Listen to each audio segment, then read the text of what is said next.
Hello, folks, and welcome to the Corn Corner podcast, really. And it's, well, see, I'm kind of goofing it up a little bit, but my name is Ren. My name is Cam, and I think it's interesting how in different alien movies, water plays a different role. Like in the hit movie, some would say that it's not a hit movie, but I think it is, Signs. Water is what defeats the aliens, but in movies like Alien, like in Prometheus, water gives creation to aliens. So, Wow. Yeah, really makes you That think. you took the words out of my mouth there when you said it makes you think. Because to me, it did make me think. What did it make you think? Because water gives everything life, right? Yeah. I mean, that's kind of the basis of water. You think about lily pad or tadpole in there, and that's a water-based kind of thing. And that's, a lot of ways that is life. Yeah. Truly. There's a lot of plot holes with Signs and the water thing, though, that I think are interesting. But we're not here to talk about Signs. That's what I was going to say. I'm sure we'll be forced to talk about Signs at some point in the future. But today we're not going to be talking about that. We're going to be talking about a movie that has been a blockbuster for many years. Over a decade at this point, it's been a blockbuster style movie. It is in the world of Alien. You'll know these things as the long fingery, kind of goofy, smooth bodies, a little bit of a cat eye on them, aliens. But this one is Prometheus, and it's a prequel, I'm pretty sure, to some of the alien endeavors. I have to say, right off the bat, I know you're being funny, but xenomorphs don't have eyes. So I just want to put that out there. They gotta have eyes. How do they know where they're going? They don't have eyes, and there's creatures living on the planet that don't have eyes. You show me a single and know where they're going. Yeah, but no matter what, you have eyes. That's not Everything true. has eyes. That's not true. If you don't have a physical eye, then you have eyes in the sense of you have a sense of where you're going, and that's a metaphorical eye. That's what. Okay, well then they have a metaphorical eye, is what they have. But Yeah, it was they one should of the things when Geiger, I don't ever know how it's pronounced, was designing them. He was like adamant that they do not have eyes because it made them more like threatening and mysterious. No one notices that though. I mean, now that you think about it, wouldn't it? Think about the xenomorph head and where. Okay, this is a great start. I'm great. I love that we're already just doing this on a xenomorph head. So on prey animals, the eyes are forward, like forward-facing eyes, and on or predator animals rather, whatever. And on prey animals, the ones that are preyed upon, the eyes are usually on the side of the head, like cows and stuff like that, so they can see around them for when things are like coming at them. Wow. So like imagining on a xenomorph head, if it had two eyes on the front, how funny would that be? Like, yeah, it was like bing bing. But okay, now I just don't understand how it not having eyes makes it scarier. Wouldn't it be scarier if it had eyeballs? I think that there's like something about it makes it like less humanoid to not have eyes. Like we have a impulse and whatever in alien movies to make the creatures humanoid in some like whatever way. So the xenomorphs being bipedal and having arms and legs and stuff is, hey, I'm an anthropology major. Thank you. I remember. Is like humanoid, but to give them too many features, I feel would make it too close to, you know what I mean? Yeah. Wow, I'm just realizing that your anthropology background and the alien movies and your fascination with cinema, I've never heard this is coming together in a way I've never experienced. Yep. Talking about the prey animals having the side eyes. That's incredible stuff. That's real incredible. I'm really fascinated with food anthropology. We've talked about it. Yeah. But we I've can't learned today. things from you because that's one I don't know. No, we can't. But I know you immediately have thoughts about. So you watched Prometheus, I did. not for the first time, but you Not watched for the it first time. with fresh eyes, though. Yeah, definitely with fresh eyes, and I can see out of them. Damn. Which is okay. It's Skeeving. okay if you can't. It's okay if you can't. This podcast for anybody. It don't matter. And look, if you chuck cream the whole thing, it don't matter. But I did watch that movie in a very literal sense. I sat down on the couch and I saw it, and I enjoyed it. But here's my thought. Okay, so yesterday and not yesterday, a week ago and the week before a week ago, we talked about Alien Rhombus, and that movie we had a lot of thoughts about. Now, here's my main thought. And Prometheus reminded me of this, is that Alien is all about traumatic childbirth. That's all Alien is about, really, when you think about it. Yeah.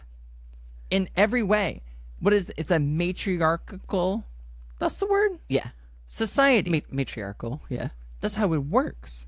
In Alien Robot, there is an amazing opportunity that they missed because this girl's pregnant. Now, she's going to have the baby, and then she has it, and it's an alien baby. And that's amazing. Cool.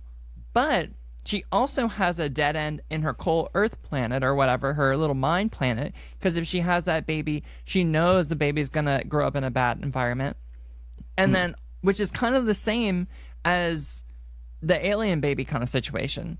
But they could have done so many things with, like, she wanted the baby. She could have known it was going to be alien baby, duh, and fought to keep the baby and those kinds of things. There's all these little intertwining things that they could have played on. And then I feel like they just totally dismissed that part of it. I'm confused about she could have known it was going to be alien baby and then fought to keep it. Like, what do you mean? Because she injected herself with that syringe of stuff. Yeah. And she did that to stay alive. And she did that, presumably, to keep baby alive. She knows it's going to goof her up. I don't think she did know that, though. Well, even if she did or she didn't, she could still, like, people start to get weird and their eyes change and they start to cough and throw up and blah, blah, blah, once they get infected. And it would just be fascinating if she got infected and was like, no, I'm fine. I don't need to do anything, because she wants to keep this alien baby because the alien's kind of infecting her brain, so on and so forth, because the alien race wants to, procreate. That's all they think about. Yeah. Propagate. And it would just be, that would be neat to me. That's fair. I'm always going to have rebuttals and being like, You can we have don't know. See, well, at this point in that, we didn't know what that goo would do to, like, they didn't know that it could, like, what manifestations it would cause, whatever, because she didn't have a traditional, like, face hugger moment. She did that, and then all of a sudden, rapidly, it was like, a bunch of shit is happening, and whatever. So I don't think she had time to be like, save my baby. Yeah. I guess before she was giving birth to the egg. Like, I just think it would be cool if it kind of infected her brain. Kind of like what happens when you listen to ICP and it changes you. It would be neat if it was like that, where she was like, it infected her in a different way. Because the facehugger thing is, they do the whole thing, and it just seems like a very different mode versus this mode. Yeah. Which, did you think about that because of, in Prometheus, they do like a decent job of showing the different, like, whatevers? Well, I thought they did a fucking phenomenal job in Prometheus, because David poisons everyone, and then David gaslights her into keeping the baby, and then she has a survival instinct to be like, fuck no, and that's an incredible battle of will. Yeah, that's like the best scene in the movie. We're going too far ahead with that, though. With one, just starting out, I said last episode, and it would have been different 2 episodes ago because I didn't go through my, like, I've watched Prometheus like I don't like 10 times in the past like 3 weeks or something. I'll just have it on the background, whatever. But like a few weeks ago, I would have been like, Prometheus is fine. I'm like, meh. My favorite Alien franchise movie is Aliens, whatever. But after watching it a bunch and watching all of them, I am like, Prometheus is definitely my favorite. But people fucking hate it. Yeah. And it's crazy to me, which everyone is entitled to their own opinion, baby. But whatever. But I literally like researched for hours why people hate it, and because I like it so much, everything that they were saying, I was like, no, but, and like had an argument back. What is their argument? Well, like a lot of people complaining about like the engineers of it all, and why do they look so humanoid? Why are they like that? Whatever. And then the stupidity of the humans that propels the plot forward, which is just in every Alien movie, so I don't really think that that's a good point.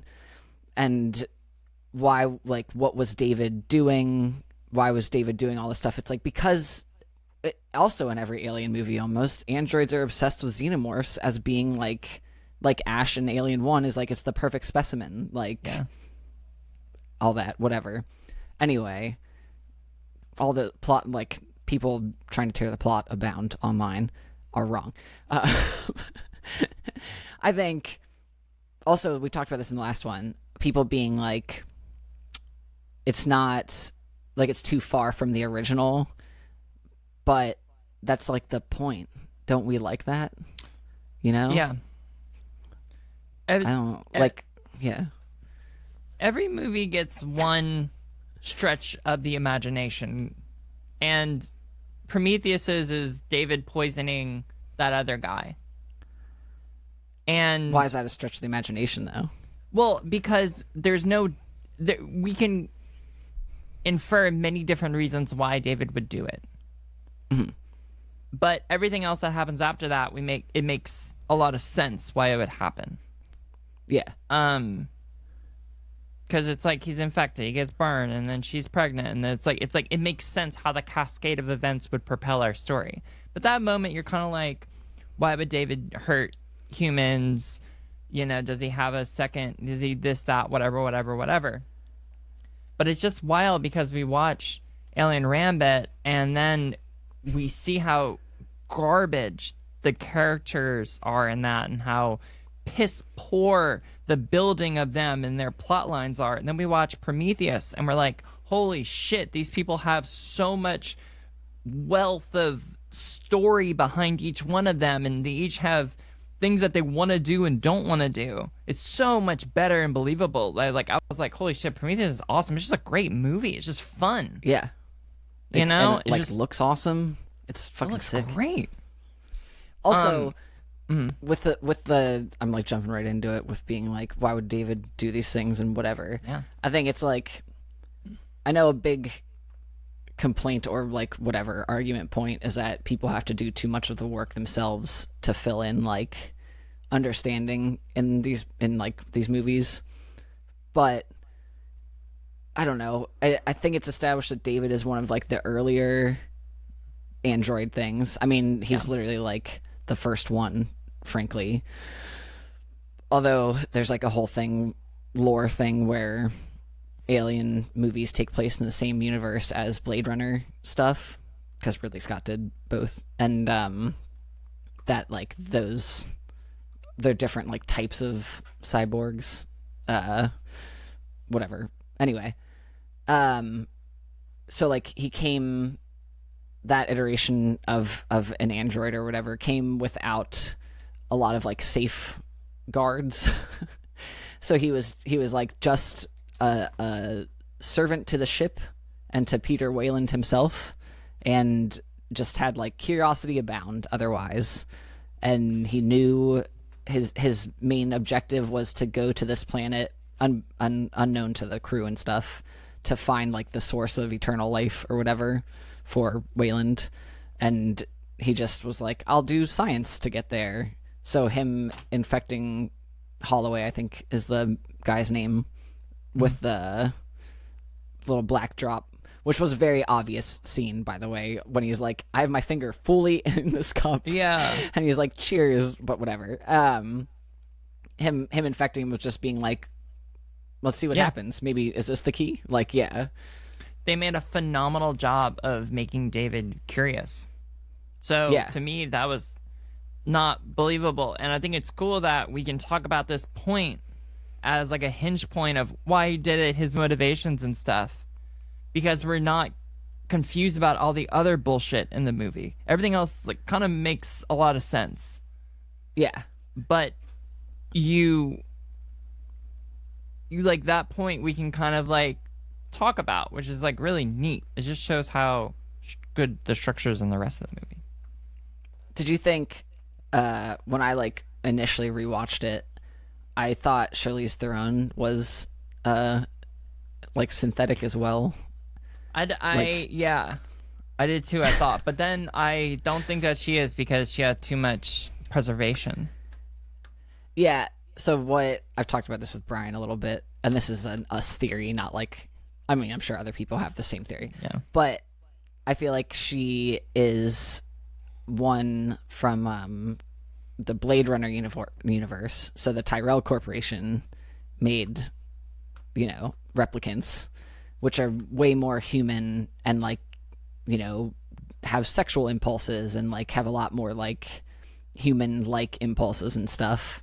So we like said maybe she was like a gift from the Tyrell Corporation, and she is like a type of synthetic, but just a different type. And then for me, that explains one plot point, which we've talked about previously also on like 2 episodes ago, where in her like private chambers or whatever, she has that surgipod, but it's only calibrated for men. So like hypothetically, if she was a replicant, then it would be like fine if she had one that was only for men because she doesn't have reproductive organs. Okay, now, okay. They didn't use that surgipod though. What do you mean? The one in her room, in Charlize Theron's room. Was it not in her? It was her not little that chambers? And this is actually one of my thoughts about a missed opportunity is because they Easter egg this, or not Easter egg, they like breadcrumb, they put little seeds in this movie so well. And that's one where she's like, oh my god, this is a crazy surgipod, how do you have this? And then they never use it. And there could have been a cool fight for her to get to that surgipod. And there wasn't. She just went to another one. So we don't know if that one was for... We don't know anything about that one. Huh. Well, then that plot hole doesn't make sense. But it also does make sense that that one is only calibrated for men because it was put there for Weyland, who is on the ship, as we find out later in the movie. So, like, his personal one, I guess, whatever. That makes sense. My first... I don't have many notes, but I have 3 little things I wrote. My first one is, Charlize Theron is in this, which is surprising. Why is it surprising? People know it, but I don't think they realize it in a deep way. Because when she came up on that screen, I said to myself, I didn't think that she was in that movie. Are you saying that you didn't know the cast of the movie, or are you saying it's surprising that Charlize Theron would be in a sci-fi action I didn't know the horror? Cast of the movie is what I'm trying to explain. Okay. But after I saw her on the screen, I did have a relationship with the cast of that movie. But when I first saw her, I said to myself, I didn't think that she would be in it. It's so funny because now I'm imagining you watching any movie being like, oh, I didn't think they'd be in that, just because you don't know the cast like ahead of time. Like that's just how you view movies. That is one of the things about movies is you don't know who's in it until you see it. So maybe I'm IMDbing that shit on the way to the movie, and I'm reading that trivia immediately after. That's right. Now, okay, I gotta get out my 2 other agenda points. My number 1 is quick. It's that compared to the shit show Alien Romulus, we get all the futurism that you could want. The beginning of David beep beep beep boop boop and all the things. It's so fun. He's interacting with the GUIs, a beep beep beep, and you get that. We won't get any of that in Alien Romulus. So I don't have anything to say that. I think that's true. Yeah. Okay. Now here's my favorite part about Prometheus. Everybody, there's that point with Holloway and David, and they're getting suited up to go outside. And Holloway, Do you mean in Shaw? the best, Which one? the Who guy, are you talking about? the guy, Okay, yeah, Holloway. Yeah. he's like asking David, "Why are you wearing a suit? You don't need to wear a suit." And then David's like, "When, I know, but I was made in your image because humans are more comfortable seeing things of their own kind." It's brilliant. It's the entire movie right there. Yeah. It's just like we get it in the first fucking 15 minutes. The entire little fucking log line of the movie. It's so good. It's also, I love, David is a good example of like a character that I think we're not supposed to like because he's like technically an antagonist. Like when you're looking at plot points of the movie and how it progresses.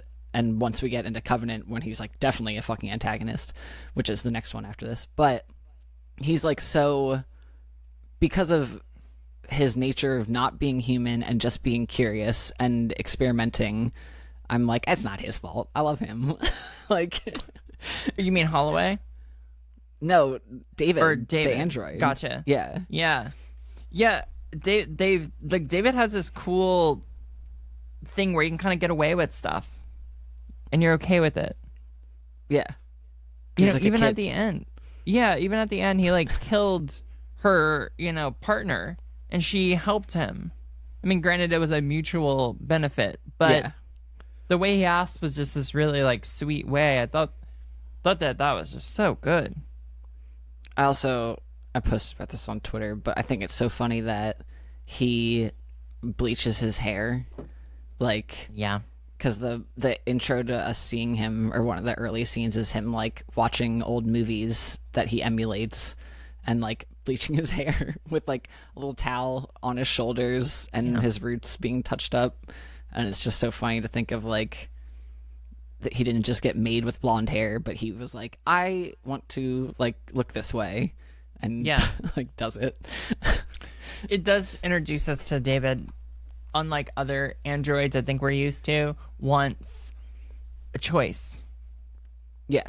which is the most human thing we can have, is choice. And he wants that. And he's trying to And he- reverse engineer it.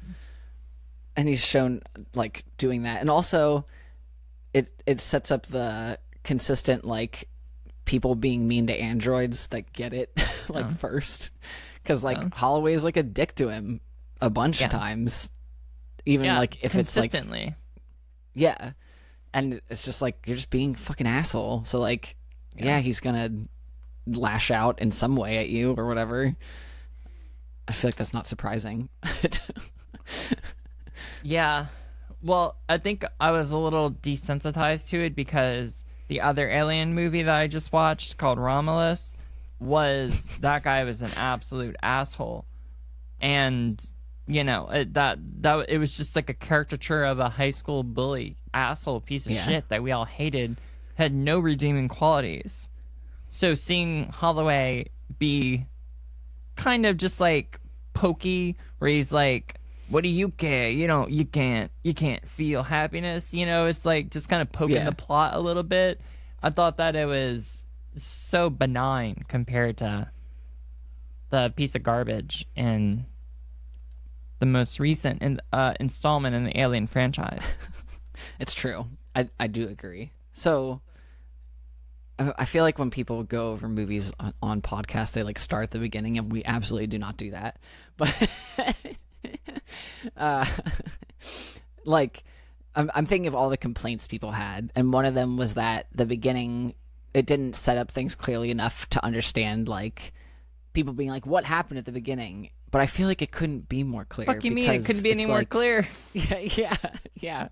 It's literally what we talk about in like a good movie intro, that without dialogue is like, here's an alien, drinks mystery stuff, falls apart, DNA strands literally in front of your eyes. Yeah. Like fall apart and reweave with like the water and go into the atmosphere. Like that's it. Charlize Theron wakes up a little bit mean to him, says how long I've been asleep. How much fucking clear could it be? It's and them discovering the cave thing. Like there's like ample setup at the beginning for all the like found cave paintings in Scotland or whatever, and it matches a bunch of other ancient like depictions of people meeting Big Starman. Like that's it. So let's go find Big Starman. Yeah, I thought it was cool. I thought that in the beginning there's people that kind of test. They're like, oh, okay, kind of stupid. We don't know. I really like how I forget the woman's name. What's her name? Which one? Shaw? The little, what? Shaw. Yeah. The main she was girl? like, we fucked up. We fucked up. We were so wrong. I thought that was really cool. Oh, yeah. That's like, also, she's just such a good character. I love her so much.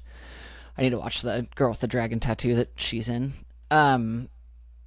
Another like big complaint was like, if these people are all scientists, how are they all fucking up so monumentally? Like the two guys that get stuck in the cave when everyone like runs out and there's like a storm and they get lost trying to get out, but then the storm happens, so they get stuck in there.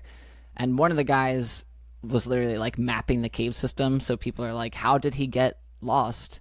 But if you just pay attention, there's the part where all the hologram engineers are running, like escaping or whatever, and then they find the one's head that had been like cut off by the door, and David beep boops the wall to open it up, and they get the head or whatever.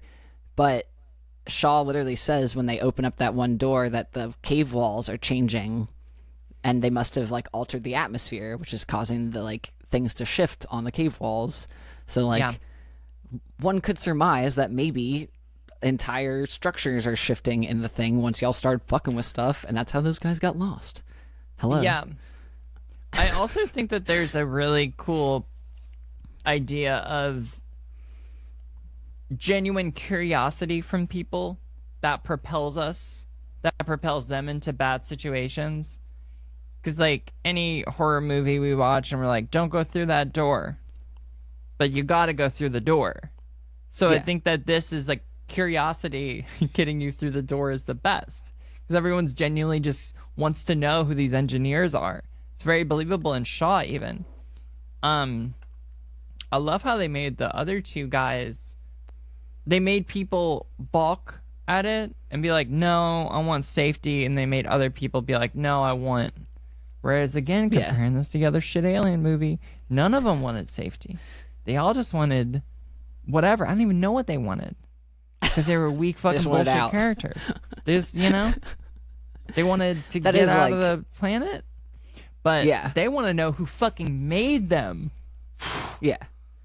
And even another, like, someone complained about that Shaw is religious and wears a cross necklace and, like, believes in God.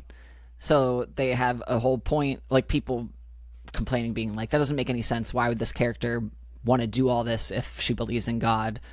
But they literally say they discover stuff and discover that the DNA of the engineers matches that of humans. So engineers made humans, blah, blah, blah, blah, blah.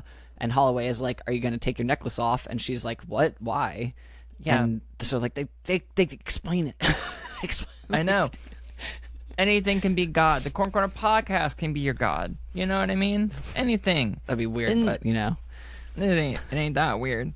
But anything can be God. And also, she says a thing where she's like, I wonder who made the engineers.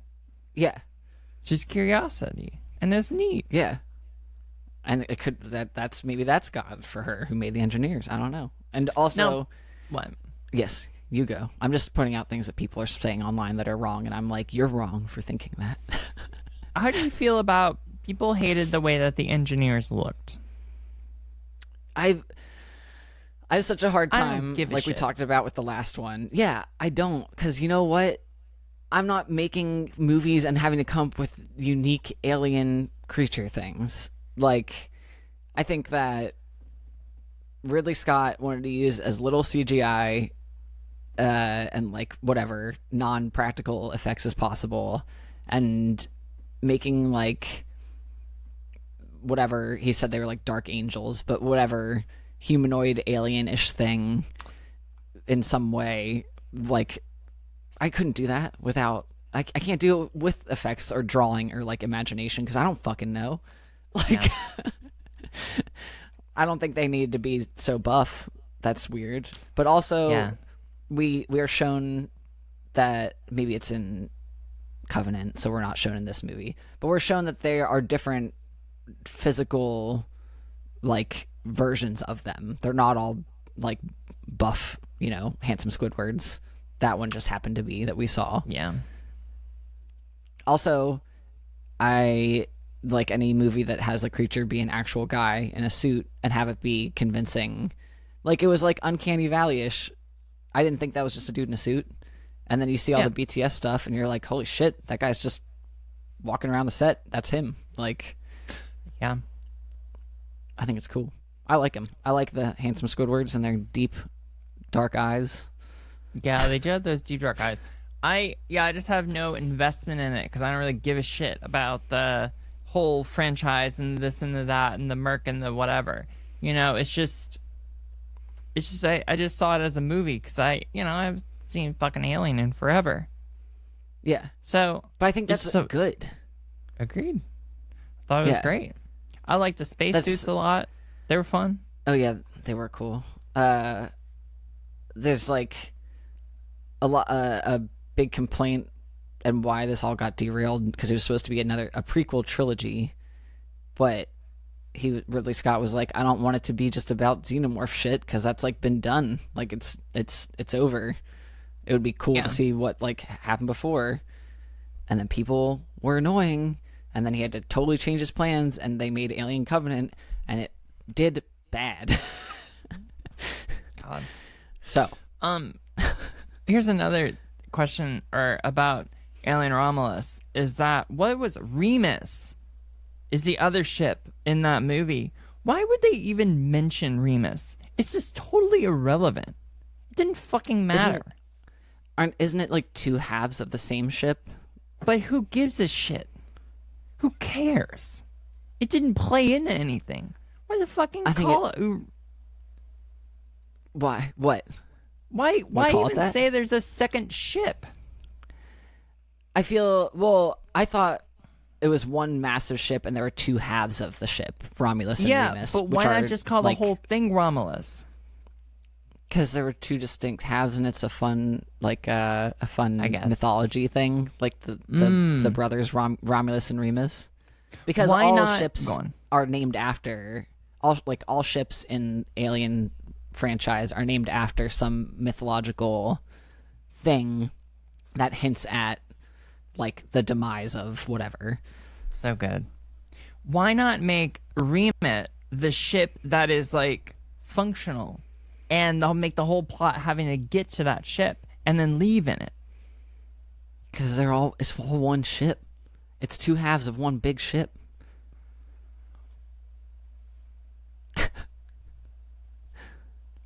Why would you? I got nothing on that front, but I swear they don't disconnect. I don't know. I don't know that much about it. Why wouldn't you make them I mean, are you in agreement that you think that that one of the sides and the other side should disconnect and be independent?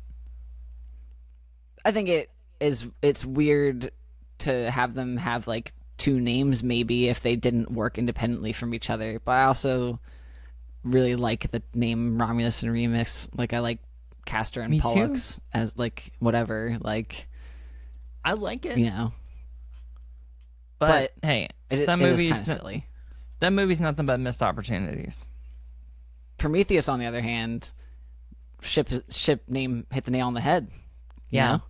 And that's just one ship, everybody, because there's just one movie, and all we got time for in that movie is one ship. So, if anybody out there is a screenwriter, just do one ship per movie. That's all you need. Escape pods in the ship. Yeah, they've done whole TV shows about a single ship, U.S. Enterprise, and things of that nature. So don't feel like you need to add more ship to make yourself have a bigger kind of movie, because it's not how it works these days. This is the modern day. What other? Do you have any other? Millennium Falcon. All my points. All my points. I want to. Well, there are a lot of ships in Star Wars in their defense, but you know. Well, I'm sure you'll make me watch that, and then we'll talk about it. I actually care a lot less about the Star Wars franchise. I'm not really eager to watch through those. If we're doing like franchise watches, I don't know what we'll do after this, but there's better to do than, it's not, oh no, it is a franchise. We would watch the Shyamalan, Unbreakable, Split, and Glass trilogy. I would do that. All right. I want to say this real quick, and this is going to be controversial, but I need to say it real quick. I think Blade Runner is highly overrated. Boring. Unfortunately, did you just watch it again recently?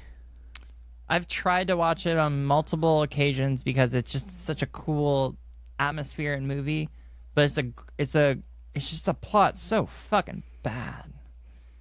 It's not confusing. The only thing that's cool is the rain. You know what's cool is a walkable city where you can stop and get a cup of noodles on the sidewalk. That's the coolest part about fucking Blade Runner. And then eat it in a car with Edward James Olmos while he makes origami unicorns. But it's just not very good.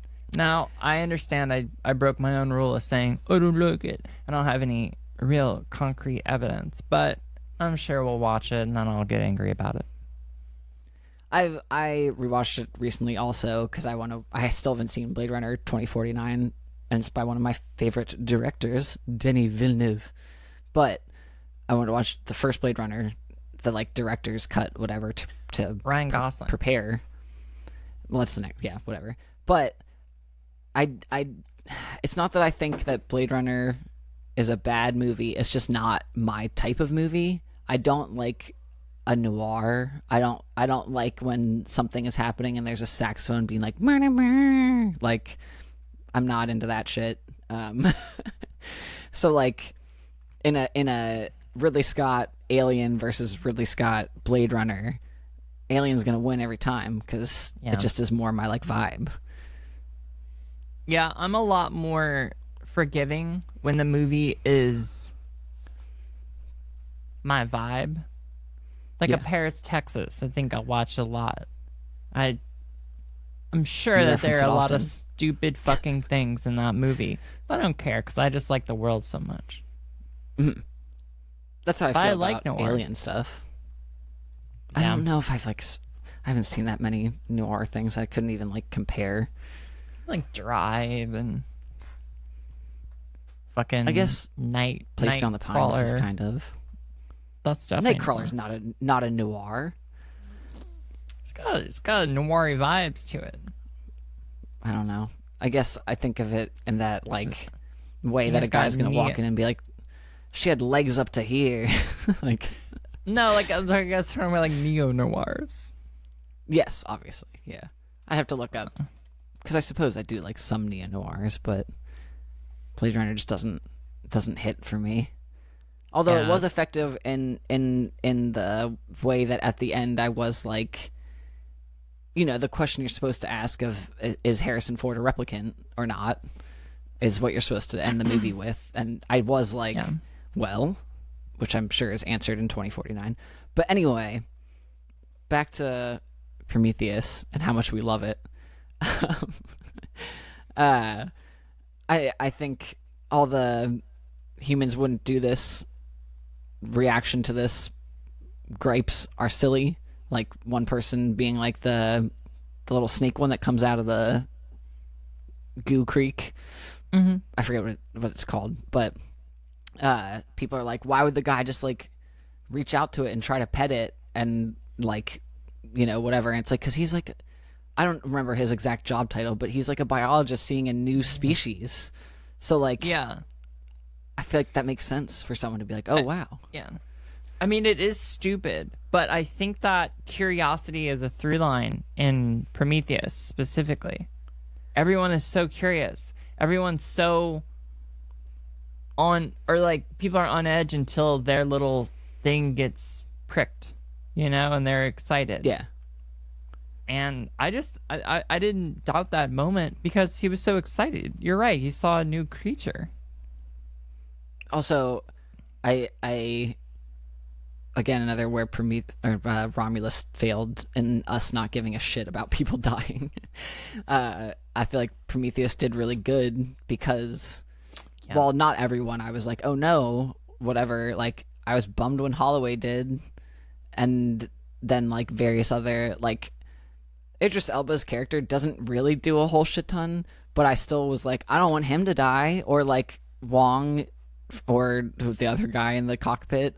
They barely did anything, but I like still was like attached to them for some reason. Yeah, I mean, Idris Elba's also like incredible. So hot. He's got like an incredible presence. So I think you care about him even if he's in there for a second. But I agree, you cared. And then the other two that died in the thing first, you still like mourn their loss. Yeah. But God, Holloway's death is so good. Brutal. Such a wild, so upsetting. Such a great way of doing that. Yeah, I definitely thought that they just kind of killed people off too quick without caring. I was like, all right, what's next? In Romulus, you mean? Yeah, in the other one. Yeah. But, well, are they making Prometheus 2 or what?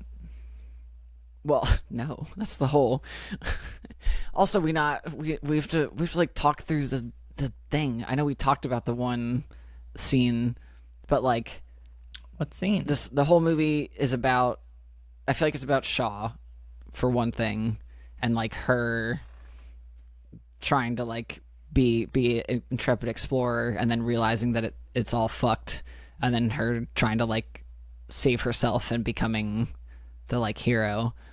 But the climax of her alien baby happening because of having sex with Holloway after he's been infected by David, so she realizes that like she's having a tummy time, and David tries to knock her out and be like, no, but then she's like, from then on she's so smart because she pretends to be passed out when they come check on her.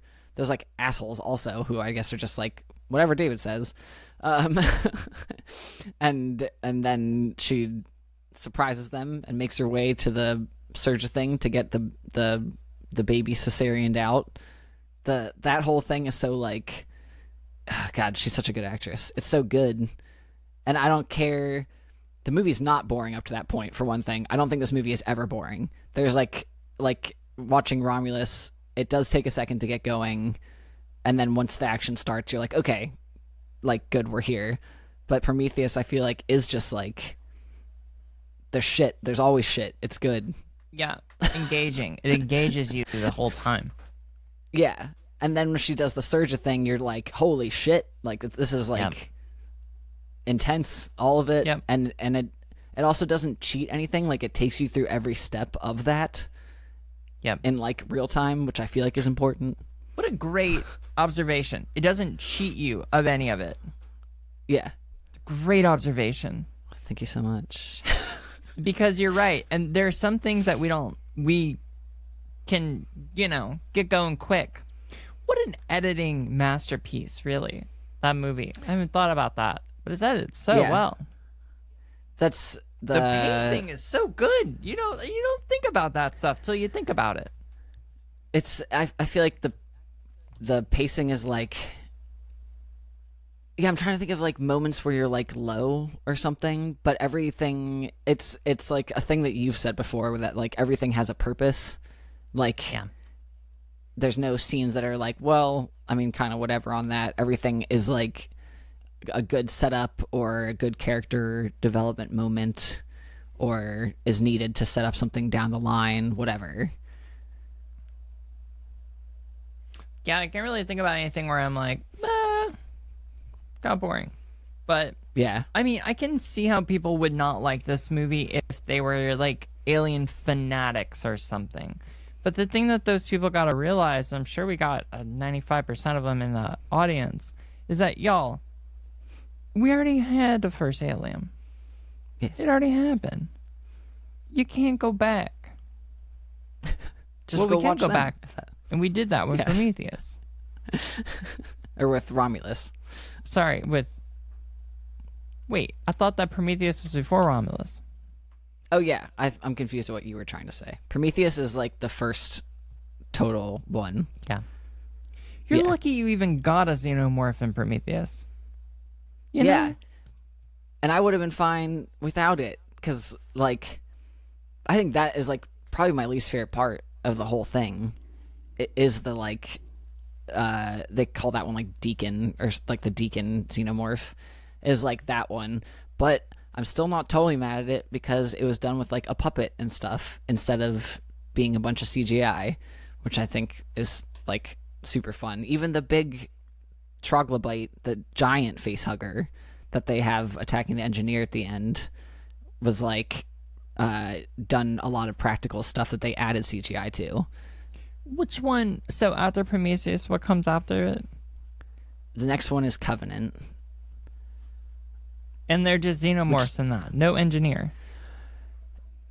There's like engineer stuff briefly at the beginning. So like, it was meant to be a whole new trilogy, but then once Prometheus came out and it didn't like blow people away and it was so divisive, whatever, the studios were like, you gotta reconsider this shit.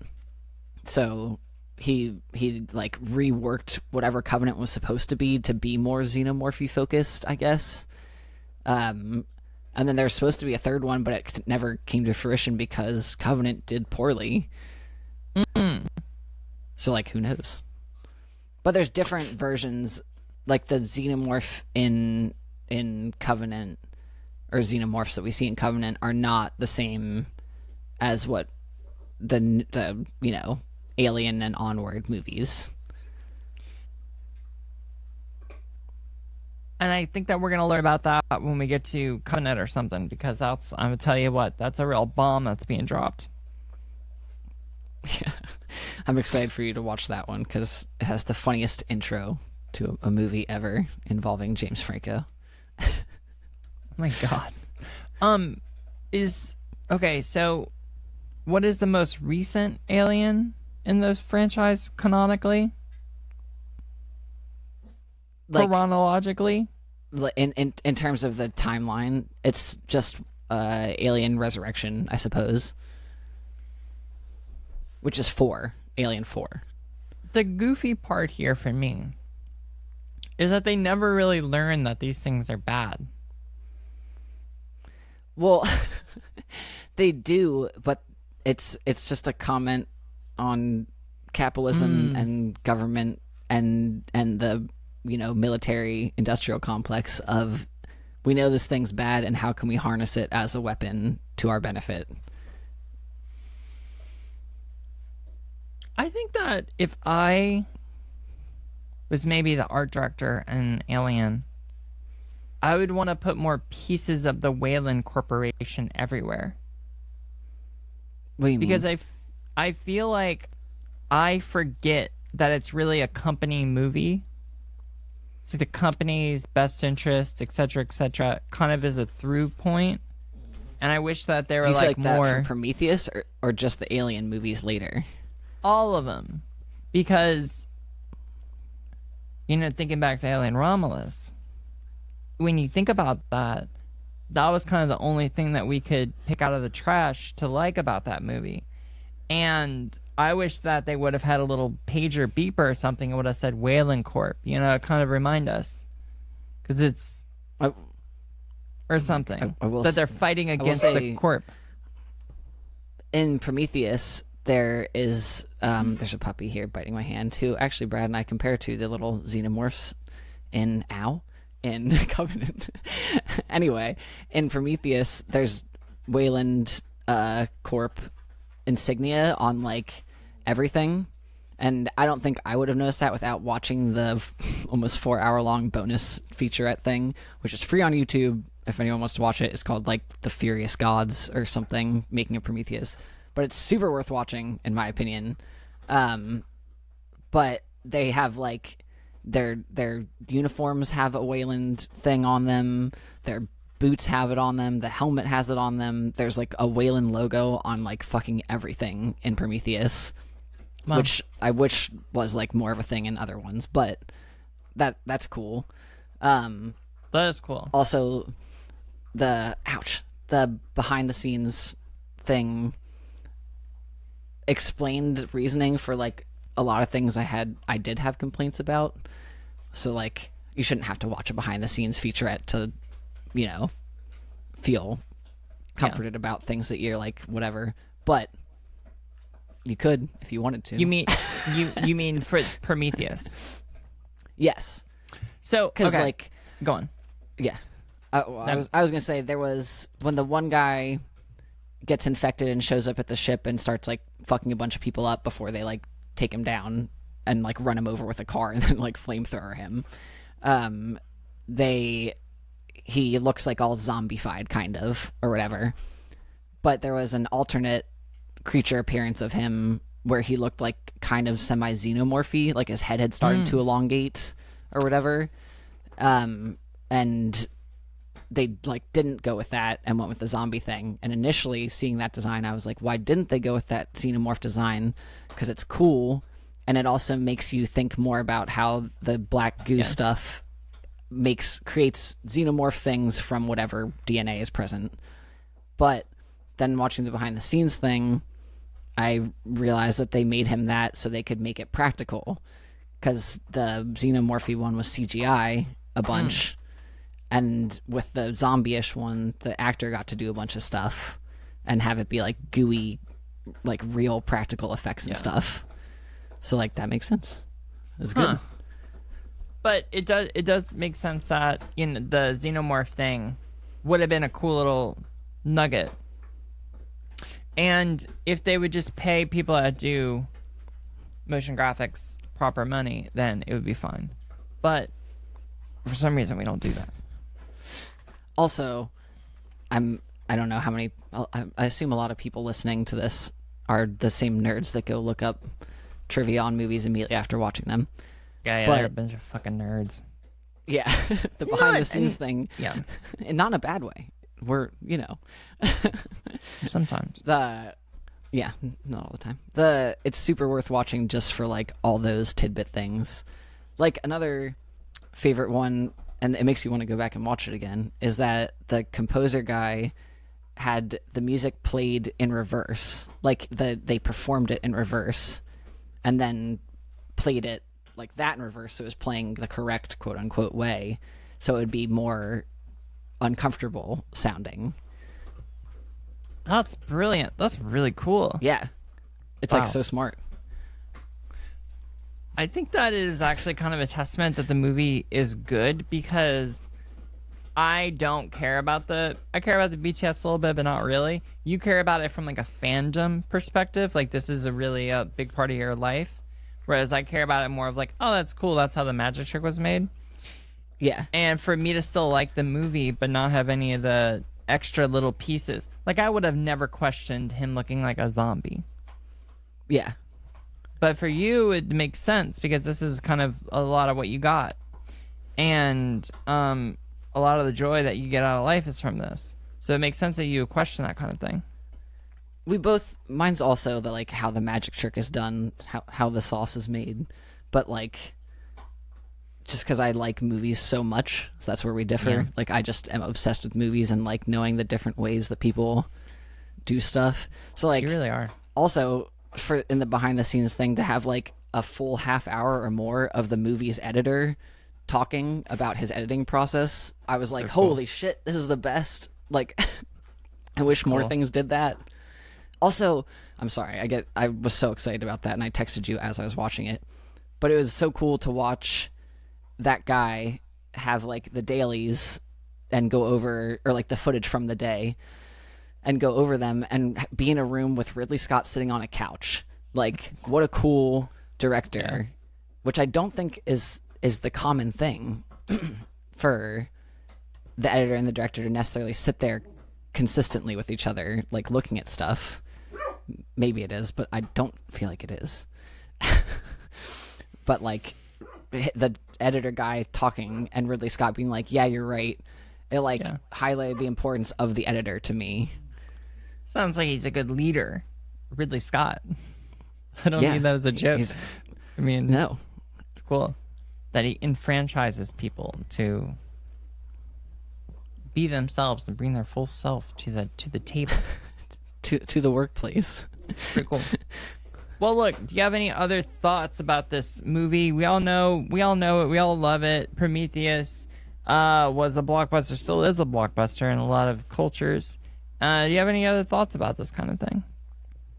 I feel like it's just repeating the things that we've said. We're like, I wish that people would go into franchise movies or like movies that are like a part in some way of a franchise with more of an open mind and not judge things because it's not just a different, a weird, you don't know the movie Multiplicity, but I know I've talked about it on this podcast before.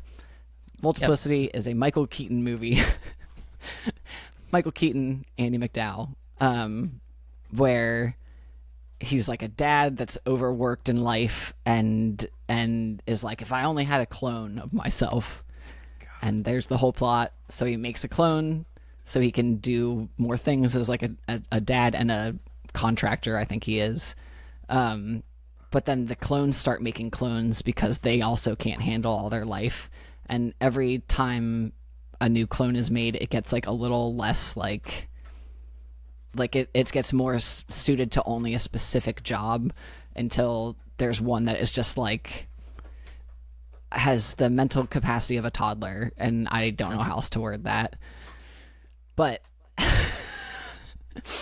I feel like movie franchises become that, where they just keep trying to churn out the same thing to keep people like coming and enjoying it, and it's just a weirder, watered down, less effective version each thing comes out a lot of the time. Like the Jurassic Park movies, Jaws, those movies get terrible as like it goes on. There's like 4 Jaws movies. You probably didn't know that, but that's why, because they get really bad. So like the Alien movies had gone down that path, I feel, and then Prometheus came out, and what, people wanted more of that? I don't know. Yeah. Why not be excited about a new movie from a favorite director? Anyway, you brought up a really good point, and it's that a movie is really just a question. That's what, and a story is a question. What would happen if? It's like Multiplicity is like, what would happen if I had a clone? Prometheus, what would happen if we meet our creators? Alien Remus, no question. That's why it's a piece of shit movie. And I think it's the same thing with Jaws, where Jaws 1, what would happen if a shark terrorized a beach? It doesn't terrorize the ocean necessarily. That's kind of where it lives, how we live on the Earth, and an alien, or sorry, not an alien, an alien to us, because it is a shark, so doesn't look like us, doesn't have that kind of eyes that we have, but is probably very normal to many people that live or fish that live in the ocean. I wouldn't say it's normal per se, because if I was a fish and I'd see a shark, I wouldn't be too happy about it.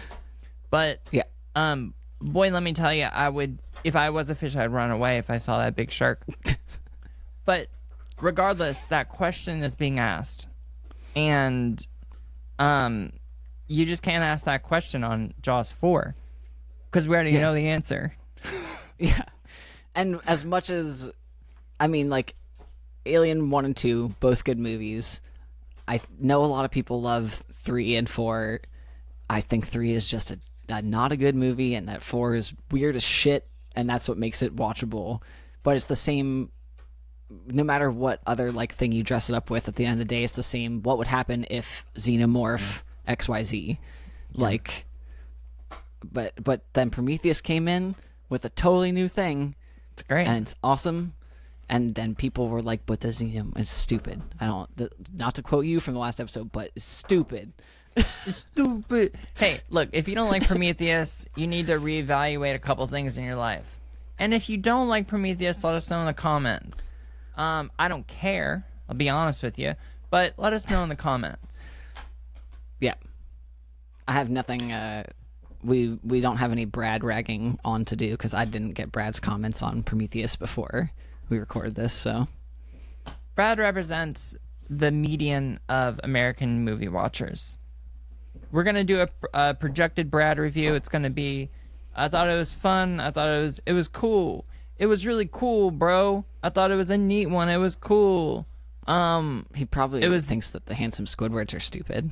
Yeah, I was gonna get there. And then at the end, he would say it was tight when they brought out that Xenomorph. Brad's from Jersey all of a sudden. Close. He's from Hershey, Pennsylvania, potentially. Maybe Humbolstown. Belair, Maryland. Brad was a Pennsylvania transplant.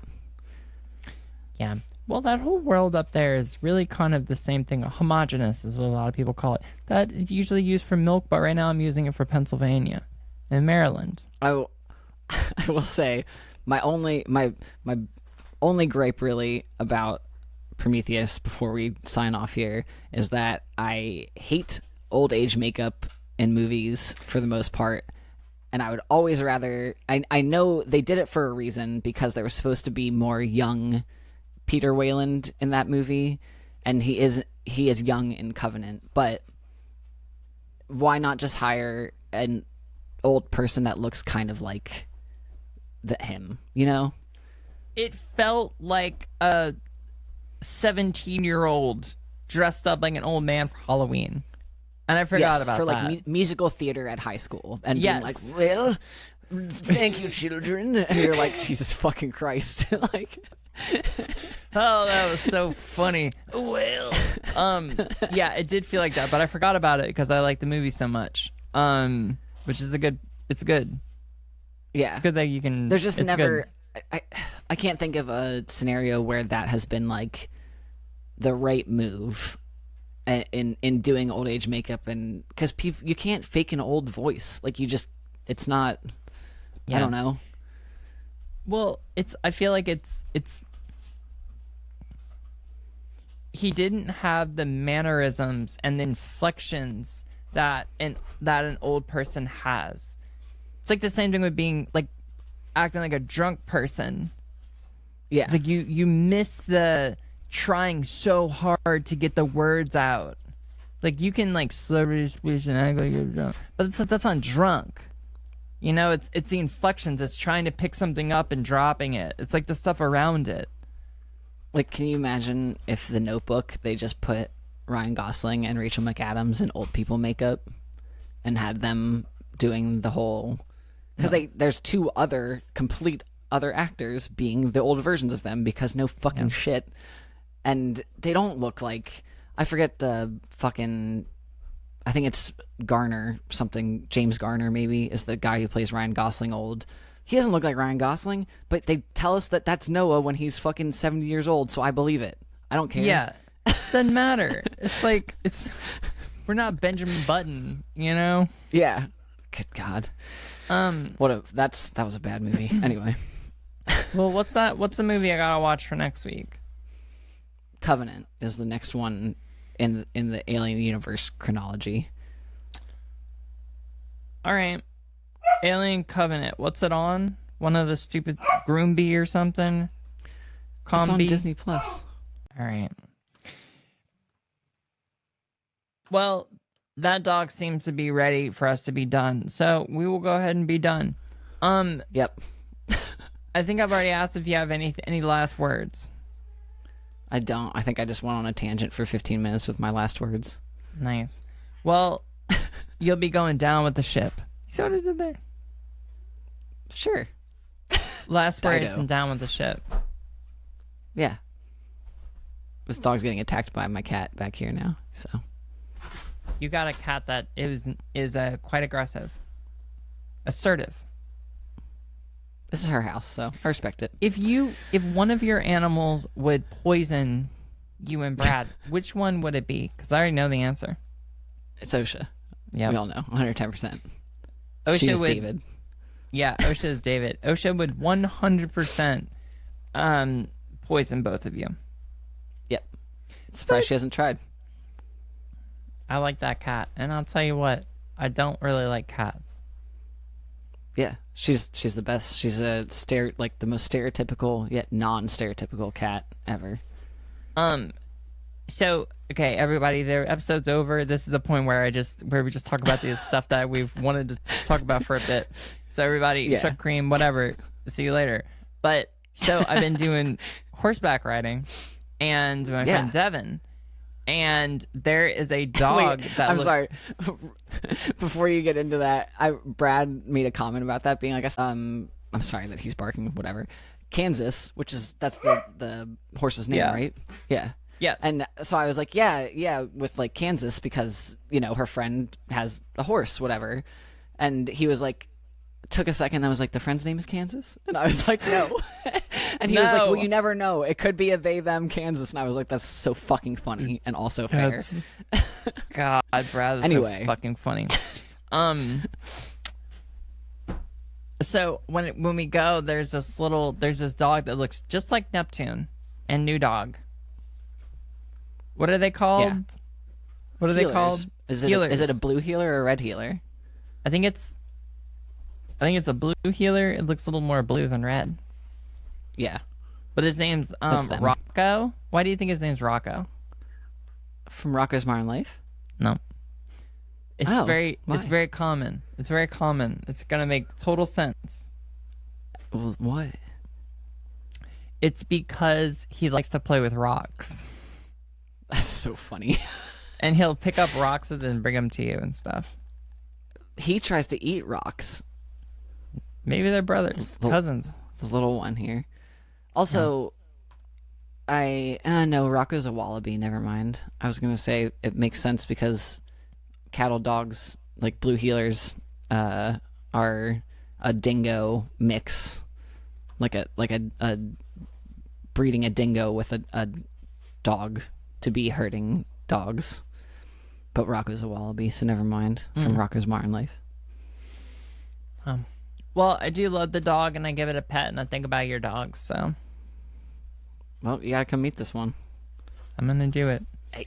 All right. Well, that's all I got, and let's go ahead and do the sign off. So you want to start it? Yeah, whether you're shucked or whether you're. Oh yeah, we're not saying that one. So I started it, so you'd have to say it. That's the whole thing. Whether you're. Don't. I'm not gonna do it. Everybody knows what it means. Yeah. It doesn't matter what kind of corn you are. Just make sure that you are a kind corn. That's right. Okay, everybody, go Corn Corner Patreon. Just Google that, and make sure you subscribe to the highest tier. Yeah, patreon.com/thecorncorner. Get on it. We're doing stuff where we talk after the podcast sometimes, and it goes on there. Not every time. I'm not guaranteeing it, but sometimes it does happen. No. Also, buy one of Cam's shirts. Oh well, no, you can't say that because the pre-sale ends today. But you can go to camdamage.bigcartel.com and see what's happening over there. Because who knows? I don't know. Yeah, I bet there'll be something up there. Who knows? All right. Yeah. Well, look, I'm gonna hit the end button now because we'll just keep on.